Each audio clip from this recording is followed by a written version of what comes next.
बड़ी खबर 564 शहरों में नीट री एग्जाम आज पहली बार एयरफोर्स ने पहुंचाए पेपर। 200 से ज्यादा उड़ानों ने सेंटर्स में पहुंचाए पेपर। 22 लाख से ज्यादा छात्र परीक्षा में होंगे शामिल। सुरक्षा और निष्पक्षता सुनिश्चित करने के लिए इस बार सुरक्षा व्यवस्था में अभूतपूर्व बदलाव किए गए हैं।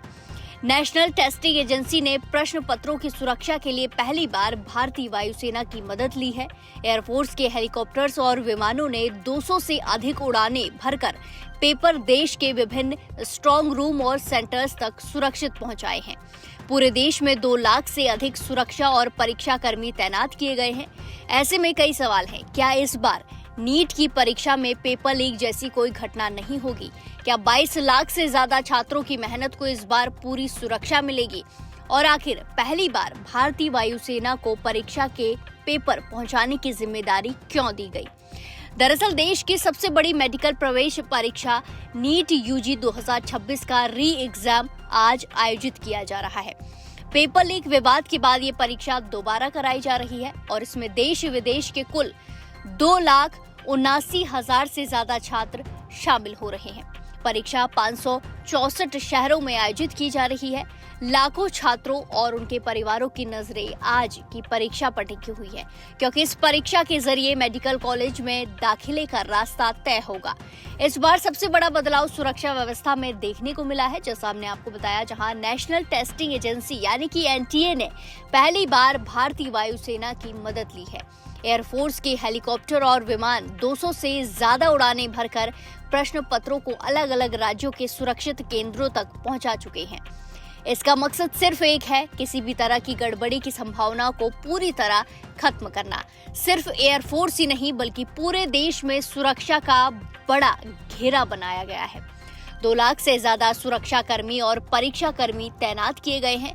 वहीं परीक्षा के संचालन में कुल 3 लाख से ज्यादा अधिकारी और कर्मचारी लगे हुए हैं।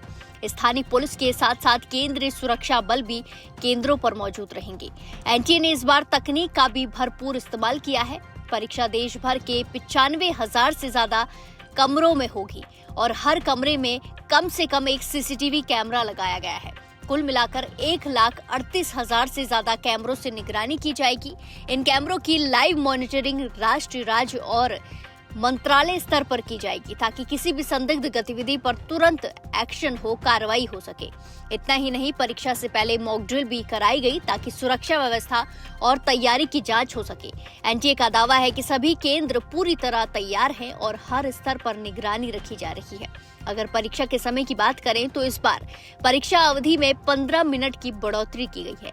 परीक्षा दोपहर 2 बजे शुरू होगी और शाम 5:15 तक चलेगी। छात्रों को सुबह 11 बजे से दोपहर 1:30 बजे तक ही प्रवेश मिलेगा, एंट्री मिलेगी। 1:30 बजे के बाद किसी भी छात्र को परीक्षा केंद्र में एंट्री नहीं दी जाएगी, चाहे कारण कुछ भी हो। अब बात उन जरूरी चीजों की जो छात्रों को अपने साथ ले जानी है। सबसे पहले एनटीए की आधिकारिक वेबसाइट से डाउनलोड किया गया एडमिट कार्ड, दूसरा कोई वैध फोटो, पहचान पत्र जैसे आधार कार्ड, पैन कार्ड या वोटर आईडी, और तीसरा 2 पासपोर्ट साइज फोटो।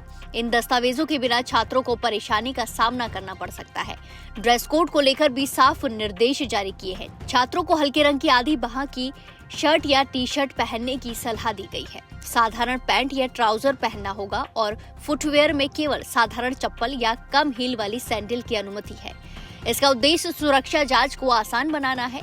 गर्मी को देखते हुए भी विशेष इंतजाम किए गए हैं। परीक्षा केंद्रों पर पीने के पानी, बिजली, पंखों और अभिभावकों के बैठने की व्यवस्था की गई है, ताकि छात्रों और उनके परिवार के सदस्यों को किसी तरीके की परेशानी न हो। एक और बड़ी बात यह है कि प्रश्न पत्र तैयार करने वाली विशेषज्ञ टीम को परीक्षा पूरी होने तक अलग रखा गया है, ताकि गोपनीयता पूरी तरह बनी रहे। वहीं सोशल मीडिया पर अफवाह और फर्जी खबरों पर नजर रखने के लिए साइबर टीमों को भी सक्रिय किया गया है। कुल मिलाकर पेपर लीक विवाद के बाद ये परीक्षा एनटीए के लिए भरोसा वापस जीतने की बड़ी परीक्षा भी मानी जा रही है, चुनौती मानी जा रही है। अब देखना होगा कि इतनी कड़ी सुरक्षा और निगरानी के बीच ये री एग्जाम कितनी सफलतापूर्वक संपन्न होता है। फिलहाल देश भर के छात्रों, लाखों छात्र अपने सपनों को सच करने के लिए परीक्षा केंद्रों की ओर बढ़ रहे हैं और सभी को उम्मीद है कि इस बार उनकी मेहनत का सही और निष्पक्ष परिणाम मिलेगा।